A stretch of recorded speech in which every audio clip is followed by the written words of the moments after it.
Good day everyone, I am Alliah B. Bradecina, and today we have philosophical perspectives on society and education, which I will discuss. So without further ado, let's start with classical philosophies. Okay, let's have first the objectives of the lesson. At the end of the lesson, the students should be able to identify the world philosophies, idealism and realism, and contemporary pragmatism and existentialism. Enumerate and explain the idealism, realism, existentialism, and pragmatism. And last is cite the importance of the classical philosophies. Okay then, so in classical philosophies, we have idealism, realism, pragmatism, and existentialism. Two of these general or world philosophies, idealism and realism, are derived from the ancient Greek philosophers Plato and Aristotle. Two are more contemporary, pragmatism and existentialism. Okay, let's have first the idealism. Idealism is a philosophical approach that has its central tenet that ideas are the only true reality, the only thing worth knowing in a search for truth, beauty, and justice that is enduring and everlasting. The focus is on conscious reasoning and the mind. Okay, the key word is idea. So let's talk about who is the father of idealism. So the father of idealism is Plato. Yes, he is the father of idealism, espoused this view about 400 years BC in his famous book, The Republic. Plato believed that there are two worlds. The first is the spiritual or mental world, which is eternal, permanent, orderly, regular, and universal. This is also the world of appearance, the world experienced through sight, touch, smell, taste, and sound that is changing, imperfect, and disorderly. This division is often referred to as the duality of mind and body, reacting against what he perceived as too much of a focus on the immediacy of the physical and sensory world. Plato described a utopian society in which education to body and soul, all the beauty and perfection of which they are capable, as an ideal. In his allegory of the cave, the shadows of the sensory world must be overcome with the light of reason or universal truth. Okay? To understand truth, one must pursue knowledge and identify with the absolute mind. Plato also believed that the soul is fully formed prior to birth and is perfect and at one with the universal being. The birth process checks this perfection. So, education requires bringing latent ideas or fully formed concepts to consciousness. In idealism, the aim of education is to discover and develop each individual's abilities in full moral excellence in order to better serve society.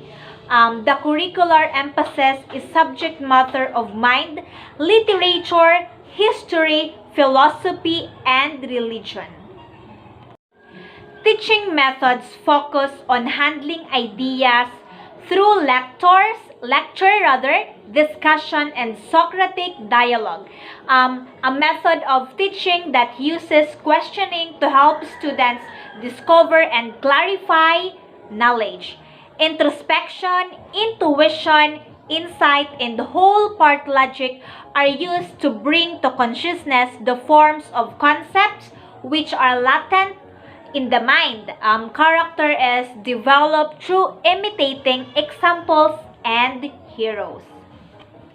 So okay, let's proceed to realism. Realists believe that reality exists independent of the human mind. The ultimate reality is the world of physical objects. The focus is on the body or objects. Truth is objective, what can be observed. So, let's talk about the father of realism. So, who is the father of realism? Yes, it is Aristotle. Aristotle, as a student of Plato who broke with his mentor's idealist philosophy, is called the father of both the realism and the scientific method. In this metaphysical view, the aim is to understand objective reality through the diligent and the sparing scrutiny of all observable data. Aristotle believed that to understand an object, its ultimate form had to be understood, which does not change. So, for example, a rose exists whether or not a person is aware of it. A rose can exist in the mind without being physically present, but ultimately, the rose shares properties with all other roses and flowers, or its form.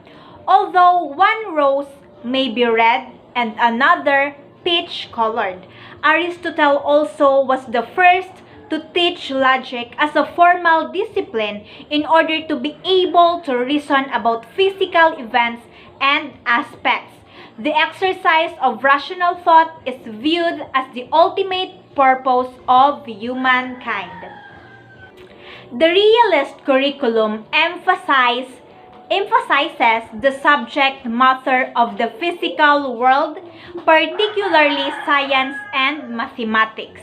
The teacher organizes and presents content systematically within a discipline, demonstrating use of criteria in making decisions.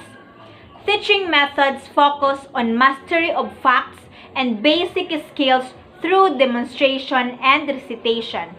Students must also demonstrate the ability to think critically and scientifically, using observation and experimentation. Curriculum should be scientifically approached, standardized, and distinct discipline-based. Character is developed through training and the rules of conduct. So, let's talk about the existentialism. The nature of reality for existentialists is subjective and lies within the individual. The physical world has no inherent meaning outside of human existence. Individual choice and individual standards rather than external standards are central. Existence comes before any definition of what we are. We define ourselves in relationship to that existence by the choices we make. We should not accept anyone else's predetermined philosophical system. Rather, we must take responsibility for deciding who we are. The focus is on freedom, the development of authentic individuals as we make meaning of our lives. Okay, let's talk about who is the founder of existentialism. So, Soren Kierkegaard is a Danish minister and philosopher, is considered to be the founder of existentialism. His was a Christian orientation. Another group of existentialists, largely European, believes that we must recognize the fitness of our lives on this small and fragile planet, rather than believing in salvation through God. Our existence is not guaranteed in an afterlife, so there is tension about life and certainty of death, of hope or despair, unlike the more austere European approaches where the universe is seen as meaningless when faced with the certainty of the end of existence. American existentialists have focused more on human potential and the quest for personal meaning. Values clarification is an outgrowth of this movement. The subject matter of existentialist classroom should be a matter of personal choice. Teachers view the individual as an entity within a social context in which the learner must confront others' views to clarify his or her own. Character development emphasizes individual responsibility of decisions. Real answers come from with the individual, not from outside authority.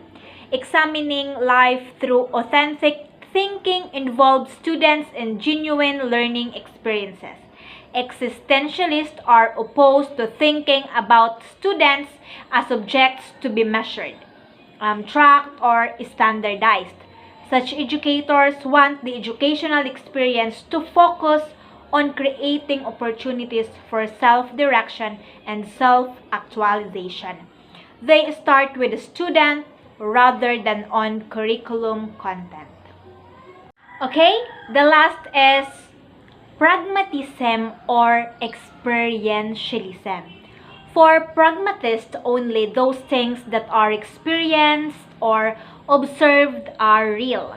In this late 19th century American philosophy, the focus is on the reality of experience, unlike the realist and rationalist. Pragmatist believes that reality is constantly changing and that we learn best through applying our experiences and thoughts to problems as they arise. The universe is dynamic and evolving, a becoming view of the world. There is no absolute and unchanging truth, but rather, truth is what works.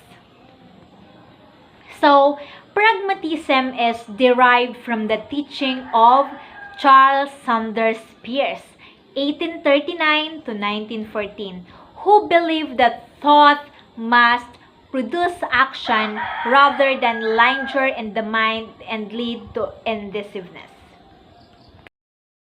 Okay, so let's talk about who is John Dewey and the contribution of John Dewey in pragmatism. John Dewey applied pragmatist philosophy in his progressive approaches. He believed that learners must adapt to each other and to their environment. Schools should emphasize the subject matter of social experiences. All learning is dependent on the context of place, time, and circumstance. Different cultural and ethnic groups learn to work cooperatively and contribute to a democratic society. So the ultimate purpose is the creation of a new social order. Character development is based on making group decisions in light of consequences. For pragmatists, teaching methods focus on hands-on problem solving, experimenting, and projects, often having students work in groups. Curriculum should bring the disciplines together to focus on solving problems in an interdisciplinary way, rather than passing down organized bodies of knowledge to new learners. Pragmatists believe that learners should apply their knowledge to real situations through experimental inquiry. This prepares students for citizenship, daily living, and future careers. And that's all for today. So thank you for listening, and I hope that the video will give you a better idea of the philosophical perspectives. Everyone, please stay safe and God bless us.